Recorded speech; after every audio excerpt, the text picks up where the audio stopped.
எங்களோட சிஇஓ வந்துட்டு யூஎஸ் போயிட்டாங்க. இப்போ அவங்க வந்தால் தான் இருக்க 3000 பேரோட எம்ப்ளாயோட ஃபேமிலி லைஃப் செட்டில் ஆகும். இது வந்து மெயின் ரீசன் வந்து யூஎஸ்ல வந்து பார்த்தீங்கன்னா ட்ரம்ப் வந்ததுக்கப்புறம்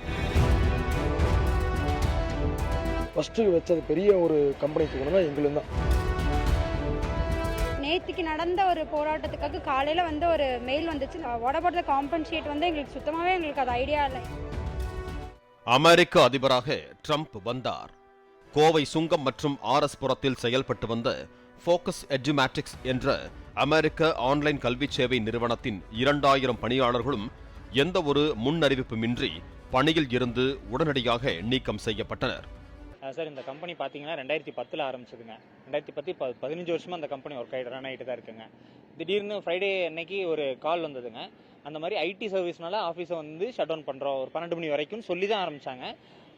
அப்புறம் நாங்கள் எல்லோரும் சரி ஒர்க் ஃப்ரம் ஹோம் எடுத்துக்கோங்க, இல்லைன்னா லீவ் எடுத்துக்கோங்க, யார் யார் லேப் இல்லையோ வீட்டிலேருந்து வேலை செய்ய முடியலையோ அவங்கவுங்கள வீட்டிலேருந்து வேலை செய்யுங்க அப்படிங்கிற மாதிரி தான் சொன்னாங்க. 9:15 மெயில் வருது, இந்த மாதிரி இம்மீடியட் ஷட் டவுன் அப்படின்னு சொல்லிட்டு எல்லா எம்ப்ளாயீஸுமே ஃபயரு. ஸோ அந்த கம்பெனியுமே டோட்டலாகவே க்ளோஸ் பண்ணிடுறோம், இன்னிலேருந்து இதுதான் அவங்க லாஸ்ட் டேட்டு அப்படின்னு சொல்லிட்டாங்கங்க.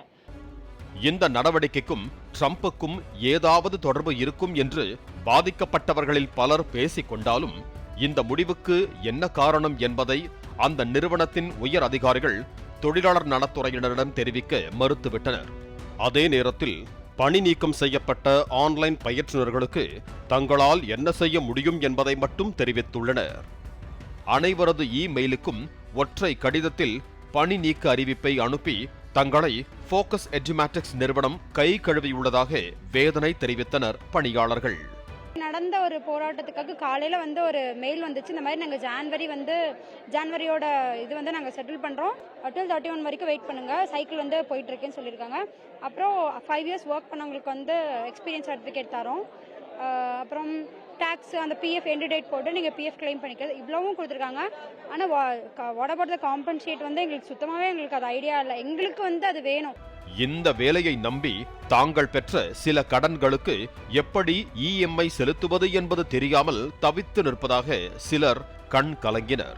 கிராஜுவிட்டி தரேன், பிஎஃப் கொடுக்குறேன், ஆனால் நாங்கள் எப்படி ஒரு கம்பெனியை போய் வேலை செய்யறது? இவன் அப்ஸ்கான்ட்னு போட்டு வச்சிருக்கான். நாங்கள் வேற கம்பெனிக்கு வேலைக்கு போக முடியாது. இவன் கிராஜுவிட்டி ஒரு மந்த் சேலரி வச்சு நாங்கள் அடுத்த கம்பெனியில் போயிட்டு நாங்கள் ஒரு 8000 சம்பளத்துக்கு போக முடியாது. ஏன்னா மினிமம் இவங்கெல்லாம் 25,000 வாங்கியிருக்காங்க. நிறைய பேர் பார்த்துருப்பீங்க, ஹஸ்பண்ட் அண்ட் ஒய்ஃப்லாம் ஒர்க் பண்ணிட்டு இருக்காங்க. இப்போ ஒருத்தவங்களோட ஃபேமிலி போச்சு, அடுத்த வேலை சாப்பாடுக்கு என்ன பண்ணுறதுன்னு தெரியல, வீட்டு வாடகைக்கு என்ன பண்ணுறது தெரியல.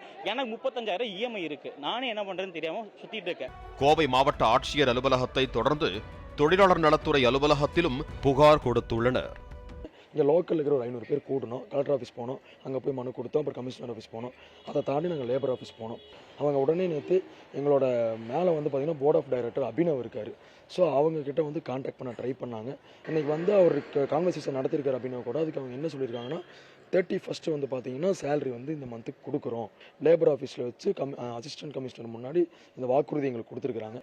2 நாள் வெயிட் பண்ணிவிட்டு அடுத்து வெள்ளிக்கிழமை 31 அதே லேபர் ஆஃபீஸ்க்கு நாங்கள் எல்லோரும் போய் காம்பன்சேஷன், ஸோ அது எங்களுக்கு தேவைப்படுது, காம்பன்சேஷன் வேணும், கிராஜுவிட்டி, ஸோ அதுக்காக நாங்கள் போய் நிற்கலான் இருக்கிறோம்.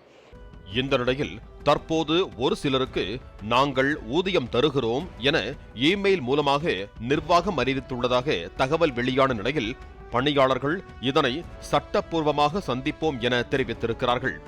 ஸோ இது வந்து உடனே வந்து எங்களுக்கு தீர்வு கொண்டு வரக்கான முயற்சி நாங்கள் செஞ்சுட்டு இருக்கிறோம். அத்தனை பேரும் கூட ஸ்ட்ரென்த்தாக யூனிட்டியாக நின்று லீகலாக போகலான்னு பார்த்துட்டு இருக்கோம். ஸோ இது வரைக்கும் சரியாக தான் போயிருக்கு. ஸோ அதுபடி எங்களுக்கு வரும் நாங்கள் நம்பிட்டு இருக்கோம். அது என்னன்னு எங்களுக்கு வெள்ளிக்கிழமை தான் தெரியும். கோவை ஒருங்கிணைந்த தொழிலாளர் நலத்துறை முன்பாக 200க்கும் மேற்பட்ட ஃபோக்கஸ் எஜுமேட்டிக்ஸ் பணியாளர்கள் காத்திருந்த நிலையில் நிறுவனம் சார்பில் பேச்சுவார்த்தை நடத்தப்பட்டது. தங்களது கோரிக்கைகள் நிறைவேறும் வரை போராட்டம் தொடரும் என பணியாளர்கள் தெரிவித்தனர். நேற்று காலையில் 7:30லேருந்து நைட் 2 மணி ஆச்சு. எனக்கு போலீஸ் ஸ்டேஷனில் எல்லாம் முடிஞ்சு எஃப்ஐஆர் முடிக்கிற வரைக்கும் இங்கே நிறைய பேர் வந்து அதுக்காக பாடுபட்டு இருக்காங்க. ஒரு ஆர்கனைசேஷனாக நாங்கள் கிரியேட் பண்ணி லேபர் ஆஃபீஸில் வந்திருக்கோம். எங்களுக்கான ரைட்ஸ் வந்து எங்களுக்கு கிடைக்கணும், அது வரைக்கும் நாங்கள் பாராடுவோம். பாலிமர் செய்திகளுக்காக கோவை செய்தியாளர் நேசராஜ் மற்றும் வேல்ராஜ்.